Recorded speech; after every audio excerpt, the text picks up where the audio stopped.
घडवायचंय, कोणाला तरी स्वप्न दाखवायला शिकवायचं आहे, त्या पद्धतीनं प्रत्येकानं आपल्या आयुष्यामध्ये एकदा तरी हा चित्रपट बघणं आवश्यक आहे. कारण ह्या चित्रपटावरती आधारित आपलं अखंड पुढचं आयुष्य आहे.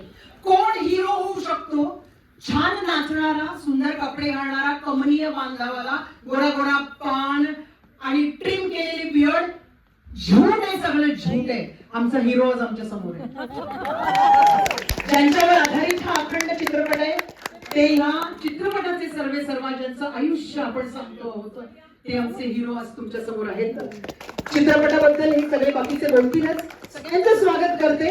पण दणदणीत शालजोडीतली जी सखी त्या बाईच्या नवऱ्याला देत असते ती प्राजक्ता आनंदकर आपल्या समोर आहे. आणि अतिशय हळूवार वाक्यांनी तिथे ओम भूतकरला सांभाळणारी आपली पर्ण पेठेतून आहे. मी हा माईक पूर्णपणे प्राजक्ता आनंदकर यांच्या हातात देते, कारण त्या तुम्हाला सांगू शकतील चित्रपट काय आहे आणि तुम्ही तो का पाहावा. बाहेर मी ऐकलंय, आता तुम्ही ऐका.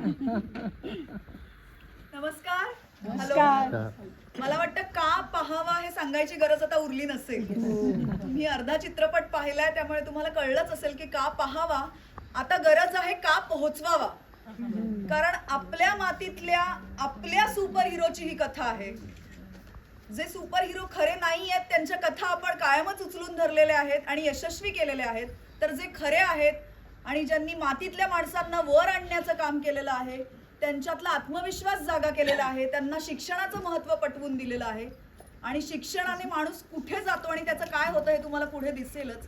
पण अशी आपल्या मातीतल्या सुपर हिरोची गोष्ट सांगणारा हा चित्रपट आहे. त्यामुळे तुम्ही तो आवर्जून पहा.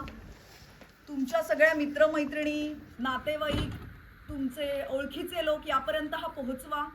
हा चित्रपट यशस्वी होणं खूप गरजेचं आहे.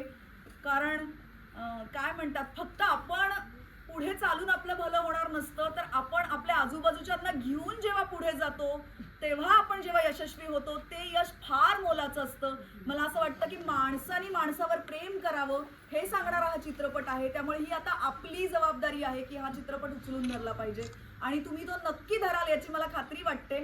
उरलेला चित्रपट पाहिल्यावर तुम्हाला तो खूप आवडेल आणि तुम्ही आपोआप म्हणाल आता थांबायचं नाही. आतापर्यंत इंटरव्ह्यूपर्यंत सुद्धा आम्हाला खूप आवडलेलं आहे. पहिलं गाणं तर खूप छान आहे, म्हणजे पिक्चरला अगदी सूट होते असं गाणं आहे. तर आम्हाला आतापर्यंत इंटरव्हेल मध्येच आम्ही सांगतो हा चालणार पिक्चर. मी पण छोटासा रोल केला त्यामध्ये लास्ट एंडला जे अवॉर्ड देतात ना भरत जाधवला तेव्हा मी आहे त्या पिक्चरमध्ये. आम्ही ऍक्टिंग करताना पण आम्हाला खूप आवडलंय, खूप मस्त. आम्हाला ट्रीट पण चांगले केले. आमची निहिरा पण आलेली आहे. निहिराने गाणं गायलेलं आहे. तुम्हाला पुढे ऐकायला मिळेल. आता आपण चित्रपटात आशुतोष गोवारीकरांचं जे पात्र बघतोय, हा अख्खा सिनेमा एका रिअल लाईफ स्टोरीवर आधारित आहे आणि ही खरी घडलेली घटना आहे. आणि आपल्याबरोबर आज उदयकुमार शिरूरकर सर प्रत्यक्षात उपस्थित आहेत. त्यांच्यावरनं आशुतोष सरांचं पात्र उभं केलेलं आहे चित्रपटात. तर त्यांचं पण आपण स्वागत करूयात. ते आपले खरे रिअल लाईफ हिरो आज आपल्यासोबत आहेत. माईक आहे का? नमस्कार. सगळ्यांचं प्रथम आभार. कारण मराठी पिक्चरला जाण्याची जी संख्या होती ती खूप रोडावली होती. कंटाळले होते लोक तेच पिक्चर बघून. पण ह्या एका चित्रपटाने जी कमाल केली ती कशी शब्दात सांगावी हे कळत नाही. असंख्य फोन मला येत आहेत. ज्यांनी 30-30 वर्ष संसार केला पण बायको मुलांसह एक सुद्धा चित्रपट पाहिलेले नसलेले अनेक जण या फोनद्वारे माझ्याशी कनेक्ट झाले. आणि मला एवढं सांगायला आनंद वाटतो की सहकुटुंब सहपरिवार पहिल्या दिवशी पहिला शो आम्ही बघितला.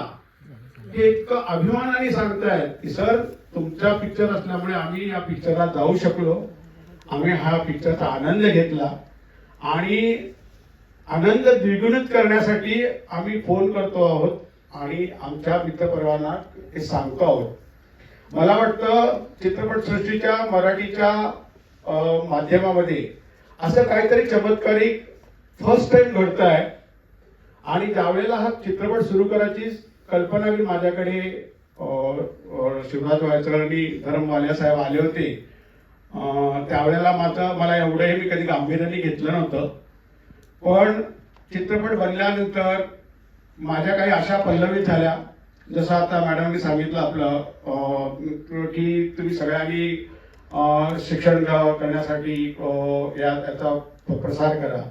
पण मी या चित्रपटाद्वारे यासाठी खुश आहे की उद्या हा पिक्चर पाहिल्यानंतर माझ्यासारखे एक 10 जरी क्लोन तयार झाले, महाराष्ट्राचं भलं होण्यापासून कोणी रोखू शकत नाही. ही माझी एक ऍक्टिव्हिटी होती. अशा अनेक ऍक्टिव्हिटीज मी केलेल्या आहेत. काही आता फेसबुकवर माझे व्हिडिओ व्हायरल होत आहेत, ते वेगवेगळ्या पद्धतीने व्हायरल होत आहेत. पण मी कायम लोकांना सांगत आलो, मी खुर्चीला न्याय दिलाय. आमचा मुंबई महापालिकेचा MMC ऍक्ट आहे, तो इतका फुलप्रूफ आहे. जर त्याचं पालन केलं तर या मुंबईचं कल्याण होण्यापासून कोणी रोखू शकत नाही. पण दुर्दैवाने तसं होताना दिसत नाहीये. कारण जसं म्हणतो की लोकांना आपले अधिकारच माहीत नाही आहेत. पण ह्या चित्रपटाद्वारे ज्यावेळेला ते 10वीचे शिक्षण घेत आहेत विद्यार्थी, त्यात सिव्हिक इंजिनिअरिंगचा ज्यावेळेला विषय शिकवला जातो, त्यावेळेला तो नुसता विषय शाळेमध्ये शिकत नाही, तो आत्मसात करतात आणि त्याचा वापर कसा करतात हे तुम्हाला शेवटी या पिक्चरच्या पाहायला मिळेल. अत्यंत चांगल्या प्रतीने शिवराजनी मांडणी केली. मी सांगितलेली स्टोरी होती किंवा मी जे घडलं होतं ते त्याला सत्यकथन केलं. त्या सत्यकथनचा जो काही लोकांपर्यंत लोकांच्या भावनेला हात घालण्यासाठी जी लिखाण करायला पाहिजे ते लिखाण त्यांनी अत्यंत चांगल्या प्रतीचं केलेलं आहे की त्यांनी तुम्हाला आतापर्यंत खेळवून ठेवलेलं आहे. आणि मला नाही वाटत की पुढचा मध्यांतरानंतरचा भाग तुम्हाला त्याच्यापेक्षा जास्त खिळवून ठेवेल आणि तुम्हाला एक वेगळा आनंदात एका वेगळ्या स्टान्समध्ये घेऊन जाईल. आणि म्हणून मी सुरुवातीपासून यांना म्हणत होतो की हा जो कार्यक्रम आता आपण आयोजित केलाय, हा पिक्चर संपल्यानंतर केला असता तर त्याचा जास्त इम्पॅक्ट झाला असता. एनिहाऊ पण तुमच्या सर्वांमध्ये मला यायला मिळालं आणि आमची जी टीम आहे ह्याचं जे भूमिका आहेत त्या अवर्णनीय आहेत. तुम्हाला बघितल्यानंतर लक्षात येतील आणि नक्कीच तुम्हाला लोकांना जाऊन या पिक्चरकडे आकर्षित करण्याची भावना